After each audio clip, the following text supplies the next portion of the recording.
All right, well, welcome back. We left off studying the periodic table last time, and we said that ionic bonding happens when elements lose or gain electrons to have full outer energy levels. So just as a review, lithium lost that one valence electron and ended up with a full outer energy level, and it's like helium. Sodium lost that one valence electron and it ended up with a full outer energy level of 8 right here, and it ends up like neon. Now, like on my diagram, the energy level is still here. When the electron goes, the energy level goes. The whole thing goes with it. Okay? And potassium lost this outer energy level, and it ends up like argon.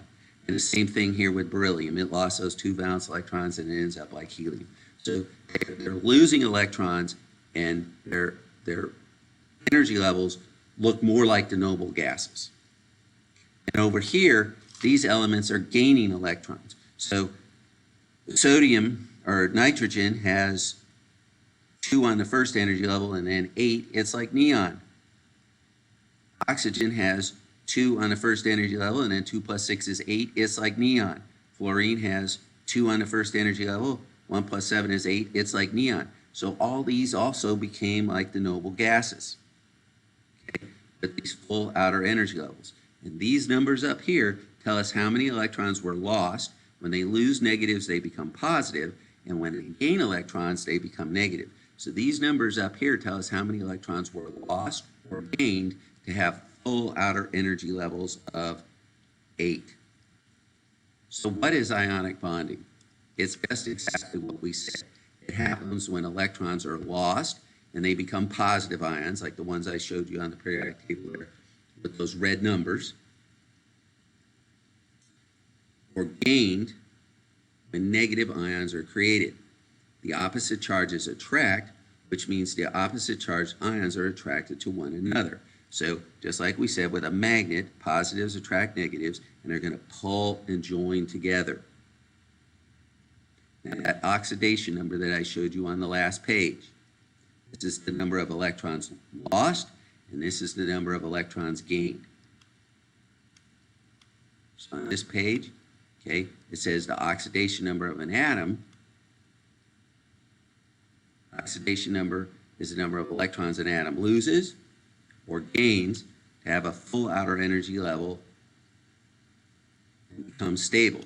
The energy level is full when it has 8 electrons. This is called the octet rule. Okay, so let's take a look at how this happens.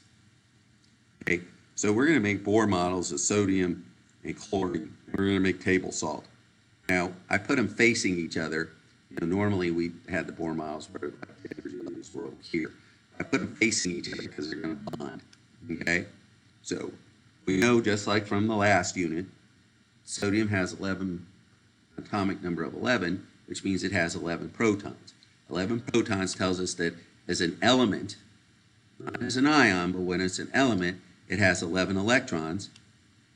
And to find the number of neutrons, we take the atomic mass of 23 minus the atomic number of 11, and there's 12 neutrons. So we can go ahead and put our nucleus, 12 protons and the 12 neutrons, and then there's 2 electrons on the first energy level,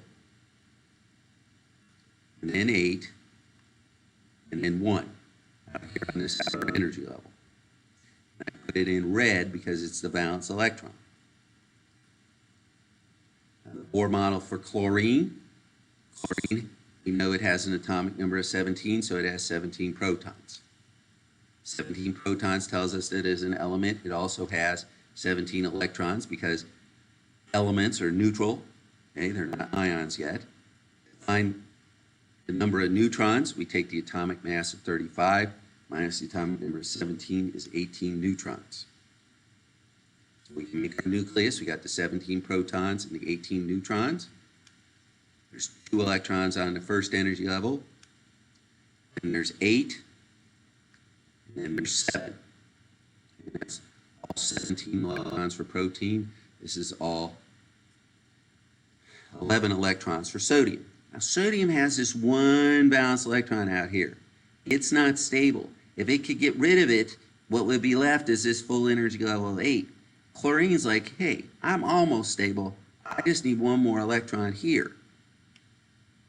So chlorine is basically saying I'm one electron short of a full energy level. Wish I could get one. Sodium's like, if I got rid of this electron, I'd have a full energy level and be stable. So what this one doesn't want, this one needs. So this one loses its electron and it goes over here and this one gains it. Now sodium has this full outer energy level of 8. Chlorine has its full outer energy level of 8. Okay. Sodium says, hey, I'm an ion. I have 11 protons in my nucleus and I only have 2 plus 8 is 10 electrons, so I have a charge of positive 1. Okay, let's look at that again. There's 11 protons in the nucleus. There's 10 electrons on these two energy levels. So if we find the overall charge of this ion, it's a plus 1. And those are the numbers that I wrote on the periodic table at the top. Chlorine's like, hey, I'm an ion too. I have 17 protons in my nucleus, and now I have, with the one I gained, I have 2 plus 8 is 10, plus 7 is 17, plus this one is 18. So I have 18 electrons, only 17 protons in my nucleus. So as an ion, I'm that charged particle. I have a charge at -1. Both ions now have full stable energy levels of 8, but they have this charge. This is a positive and this is a negative. Opposites attract, so they say, let's get married and make a compound. And what they're going to make is NaCl, compound table salt. Okay. It is more stable than either the highly explosive alkali metal sodium or the highly reactive poisonous gas chlorine.